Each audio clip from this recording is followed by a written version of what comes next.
God is not on trial.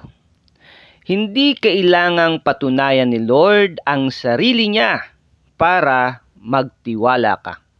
Reflection from the Gospel of Mark chapter 12.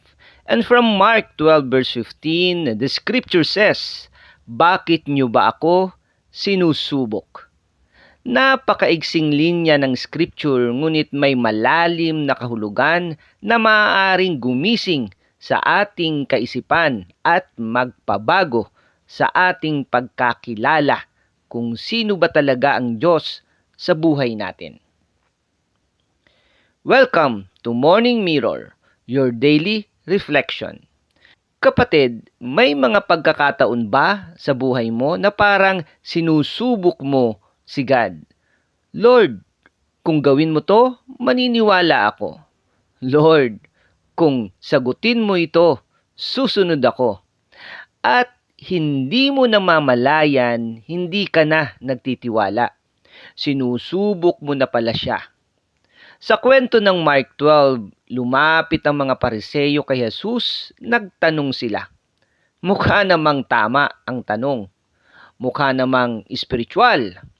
Pero mali ang intensyon. Bakit? Dahil hindi talaga sila naghahanap ng sagot.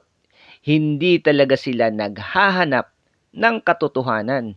Kundi naghahanap sila ng trap para kay Jesus. Yes, kapatid. Pwede palang tama ang ginagawa mo, pero mali naman ang laman ng puso mo.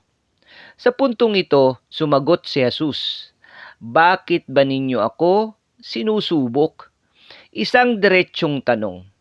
Hindi dahil hindi niya alam ang sagot, kundi dahil alam niya kung ano talaga ang laman ng nasa puso nila.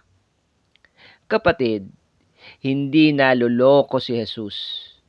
Pwede mong itago sa tao, pero hindi mo maitatago sa Diyos. Alam niya kung faith ba talaga o tinitesting mo lang siya. As in, sinusubok mo lang siya. Testing God versus trusting God.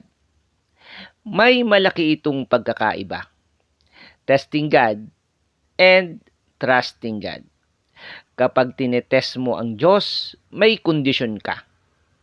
As in, Lord, prove yourself. Pero kapag nagtitiwala ka, kahit walang proof, naniniwala ka pa rin. Because faith trusts. Testing demands proof. Kapatid, makinig ka. Yes, God is not on trial. Hindi kailangang patunayan ng Diyos ang sarili niya sa iyo. Hindi siya kailangang pumasa sa mga standards mo para lang sundin mo siya. Kapatid, hindi ikaw ang judge. Siya ang Diyos. Minsan kasi baliktad na. Parang tayo ang nagsasabi, "Lord, patunayan mo muna bago ako maniwala." Pero ang tunay na faith, naniniwala muna bago makita. At ano ang dapat nating gawin? Check your heart. Yes. Ngayon pa lang, tanungin mo ang sarili mo. Lumalapit ka ba talaga sa Diyos para sumunod o para magbigay ng kondisyon? Nagpe-pray ka ba dahil nagtitiwala ka o dahil gusto mo lang itest kung gagawin niya ang gusto mo? Kasi hindi lahat ng prayers ay pananampalataya. Minsan, di natin namamalayan, sinusubok na pala natin si Lord. Kapatid, pakinggan mong muli ang mga katagang ito.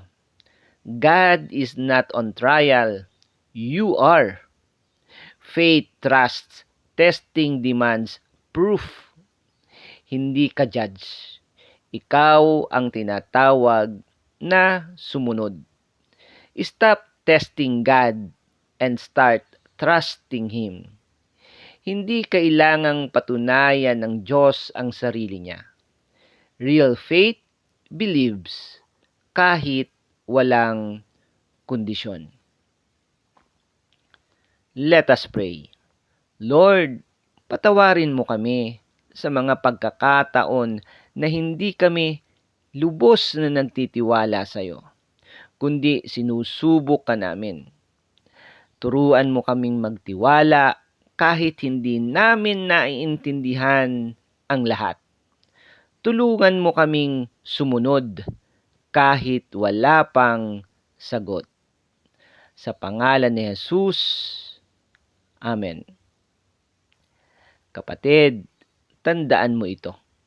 Ang Diyos hindi kailangang patunayan ng sarili niya sa iyo. Siya ay Diyos. Maniwala ka man sa Kanya o hindi. Hindi mababawasan ang Kanyang pagiging Diyos. Siya ay mananatiling Diyos kahit hindi mo pa nakikita ang sagot. Kaya simula ngayon, huwag mo siyang subukin. Ang kailangan lang nating gawin ay magtiwala tayo sa Kanya. Period. Amen.